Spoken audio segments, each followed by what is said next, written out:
I bet. Welcome back to yet another episode of Toxiris Discovers. Well, today we got one suggestion I picked for myself and six by the community. Let's get right into it. It's the game we done came on. The game.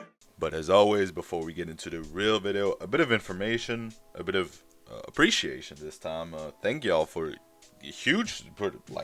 for the support on the last episode. That shit went crazy. I mean, at least for my standards. I appreciate y'all a lot. Keep doing that shit and keep suggesting albums for the next episode. Once again, we got the second episode outside of hip hop. So suggest anything. Can be any type of music, whether you think I like it or not. Just not hip hop because it's a special episode. So please spam the comments with albums that are non hip hop. And because for non hip hop albums, the chance I haven't heard them yet is exponentially higher. Anyway, appreciate y'all. Let's get into the first album, the one I picked for myself, the one that got released this week, God Don't Make Mistakes by Conway the Machine. So, as I already said, this album got released this week, and I've been honestly waiting for it because the last album I heard from Conway the Machine, La Maquina, however you want to call it, is one of my favorite albums of 2021. And I think it's a great project, great production, great features, whatever. This one is not as good as La Maquina in my opinion, but it still is a very, very good album. I mean, Conway is the best member of the Griselda trio. I think that's pretty obvious. You could argue Benny is better. You could argue Westside Gunn is better. For me, Conway combines the two best things from Westside Gunn and Benny the Butcher. Benny the Butcher having a very enjoyable voice, and Westside Gunn having a very unique and very great flow. Anyway, I think this project honestly thrives off of its production and the flow.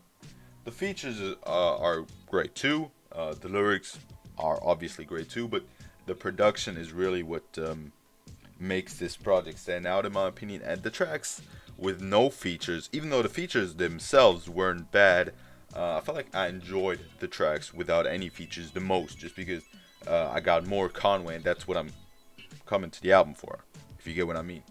Overall, I think it's a great ass project, really. If you haven't heard it yet, I'd suggest it. I suggest you listen to it. I mean, I think it's one of the best albums of 2022 so far. I'd rate it an 8.25 out of 10. That being said, these two would be my favorite two tracks, and after that, we get into the next album. They say the eyes is the windows to the soul of a man. I look at you and see you weak, so I know where you stand. Back with the Mac with extensions, thinking about when they had me laying on my back in intensive, clapped in my. The next album we suggested by Lorsome is DAYSTAR by Tory Lanez. Well, I don't know, man. I like the Tory Lanez projects I heard now. I mean, I heard Loner, I heard his 80s album, but this one fucking sucks. I mean, it doesn't really suck, but I just expected more of it. Like, the production is pretty good, first of all. The flows are pretty well done as well. It's just this entire album focuses on the Megan Thee Stallion incident. Now, what happened that night and how it happened and who is to blame and what is to do, I don't know and I don't care, honestly. See, I'm not. The court shall settle that. I'm just sitting here listening to the music.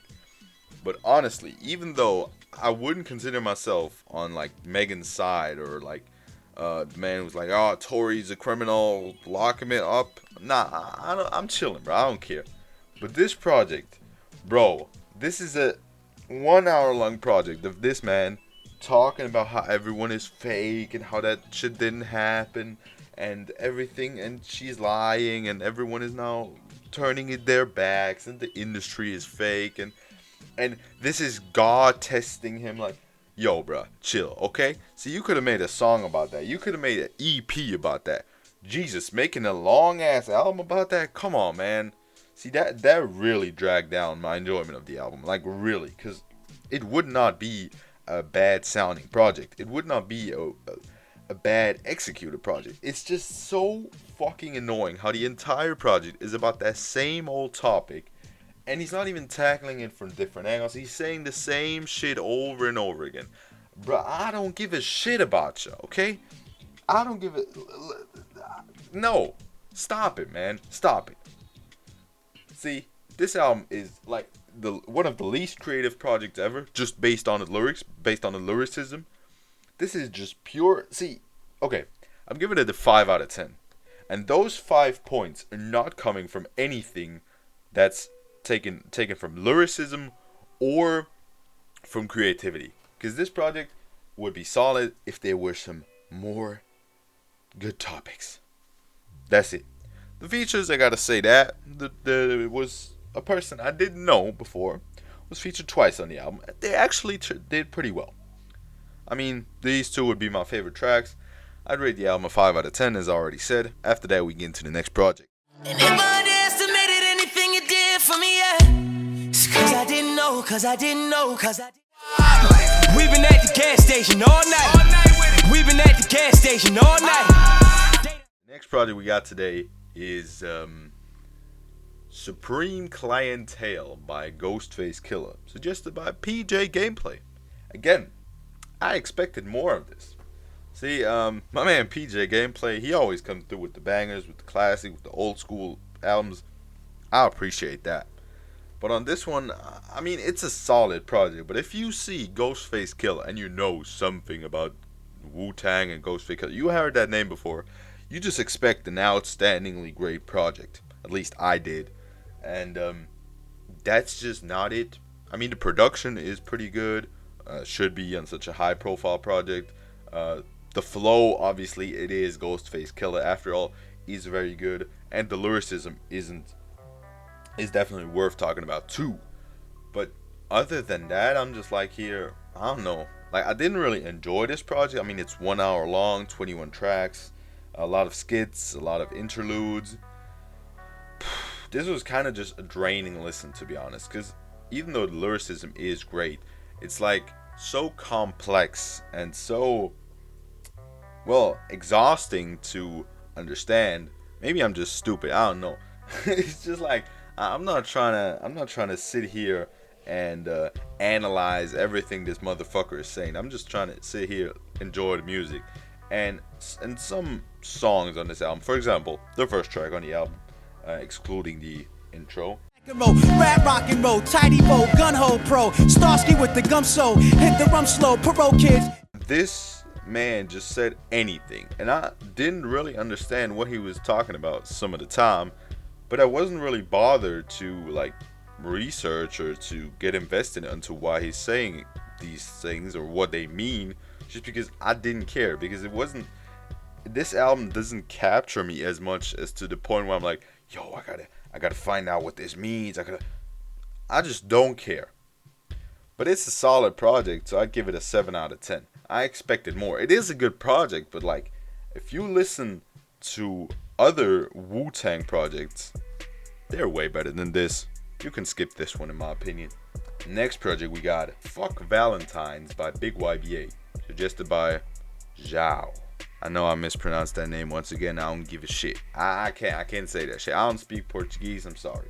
Anyway, he once again suggested a Big YBA project. At this point, this channel could be sponsored by Big YBA. This motherfucker owes me some money for promotion, because even though I don't have any clout, this motherfucker probably has less than me. Let's keep it 100. Pause right there. I just checked this motherfucker's numbers on YouTube. He has hella clout. I ain't say shit, bro. I owe this motherfucker some money. I don't know, man. I'll talk some bullshit. Please forgive me. Anyway, Fucc Valentines, as you can tell by the album title, is a project where this man, for 10 tracks straight, is just crying about love and all that shit. I'm down for that shit, bro. It's not like I don't like that type of music. It's just, as he did before, it's just in the most standard way ever. Like, I'm like, yo, I'm not looking for some special, outstanding, very creative shit. I don't have those high standards, okay? I'm good. If you give me the most basic shit, I'm not gonna be out here like, yo, this shit is so fucking great. Oh my god, he killed it. He didn't. It's a solid project. Come on, I would say the production is pretty good.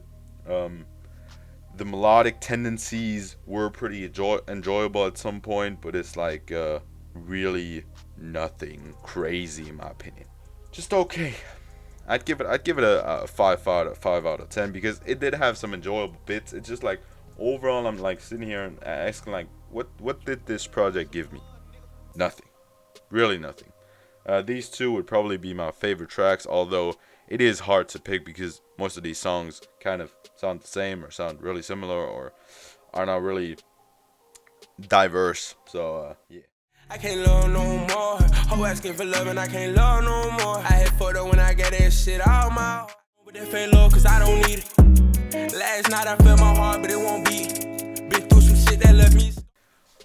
Then we get to the next project, which is Surrender Your Soul by Killy, suggested by JVF714, once again with the trash ass name. I'm playing. I don't even know what that stands for, so I can't even roast him. Anyway, this project, suggested by this man, is pretty good. It's the first time I listened to a full Killy project, but I gotta say, this project packed a couple songs I already knew before. For example, the huge hit Killy Monjaro, however you say it, I don't really care. It is a pretty good song, and overall the project is really enjoyable too. I feel like with the Canadian underground music, they really like their auto-tune first of all, and they really like their violence influenced lyrics, but like in a chill way. Like this motherfucker be saying some wild shit, but like in a chill way, and it's like, okay, it's cool, I enjoy that. I feel like that's just how a lot of Canadian underground artists act. Of course, I gotta say, Killy is very unique in his way, and sometimes his deliveries and due to his voice, can come off as a bit weird or a bit just annoying. But on most tracks, I really enjoyed his delivery, and I enjoyed the production and hooks the most, so I can't really complain. These two would be my favorite tracks. So long, farewell, goodbye. 7 days, 7 nights, 7 lives. As a king, die a head cut off. The dogs gon' sing when the shot sets off. Heard by these, maybe you enjoyed the hooks, maybe you enjoyed that, maybe you enjoyed this. Anyway, I overall would rate this project with 7 out of 10 because I think it's solid. It's nothing great or like anything mind-blowing, but for what it is, it's solid. It's good. For the second to last project, we got Gluee by Bladee, suggested by Kieran Cartwright. Well, again, a project where I expected more. I don't know why I did, but like I heard a lot of people talk about, yeah, Bladee the GOAT, Blade's so great, let's go. And I don't know, maybe those were just 12-year-old white kids, but like that's the type of music 12-year-old white kids would definitely listen to these days. I don't know. I gotta say, I could sit here and hate on this project for 3 minutes straight, because if you just casually listen to it and you sit there and you trying to figure out what the fuck this motherfucker is saying, then you could do that.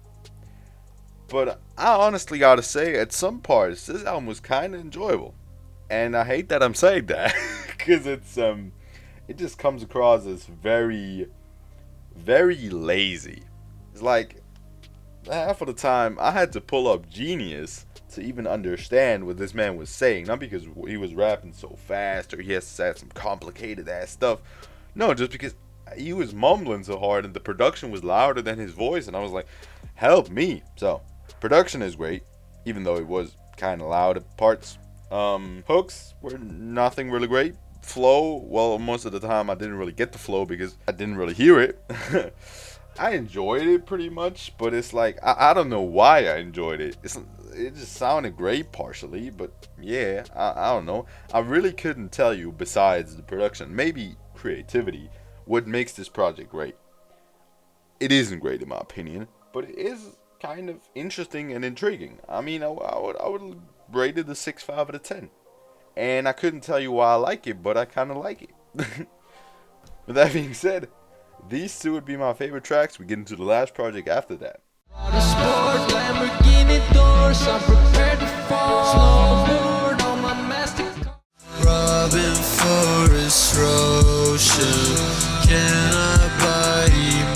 You heard these tracks. Let's get to the last project. Kids by Mac Miller, suggested by GG's. I still don't know how that name is said. I honestly don't care. In case you want to tell me. Otherwise, I'll just keep on saying the name twice. Anyway, K.I.D.S by Mac Miller. K.I.D.S, kicking incredibly dope shit, which is one of the corniest titles I've heard in a while. See, if you call an album K.I.D.S, that's fine with me. But we're making it the acronym for kicking incredibly dope shit. I mean, it was released in 2010. I gotta give it that, because like otherwise people will be like, yo, he did not do that. It was released in 2010, and maybe it was less corny back then, bro. I don't have that long time memory. I don't know anymore. But right now, this is a crazy ass, corny ass title. Anyway, besides the title and the cover, which kind of looks like a weird 90s movie that like frat boys would watch. Anyway, besides that, this is a great album, honestly. Like, I was hating on the title for 30 seconds now, but this is a great album. Like, the production is good, the hooks are really, really enjoyable, and overall, this is just a really feel-good project. Like, I was listening to this, chilling in my bed, just like, yo, life is good. Like, fuck all that shit that's going on in the world right now. Life is good, and that's what this project gives you. So if you're just trying to have a good time, if you're just trying to vibe out, you might really enjoy this project. So I would suggest you listen to it. These two would be my favorite tracks. But we do anything to get this paper, so they follow everywhere we go. Top drawer. Yeah, and besides these, there are a lot more good tracks on this project, honestly. I mean, Nike's On My Feet is a huge hit. I'm pretty sure you heard of that before.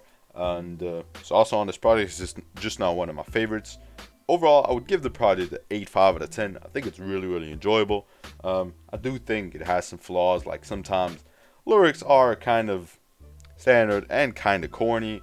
It's not really creative, but it is overall a very, very, very solid project. Can't complain. That being said, thank you for listening. Thank you for watching. Suggest some non-rap albums in the comments. And have a great one. Remember back then, all them hoes ain't want me. Now I'm ballin', all them same hoes on me. Mama told me that this came with the money and the motherfucking fame. Even though I feel the same, I'm that nigga now. I'm that nigga now. I'm that nigga now. I'm that nigga now.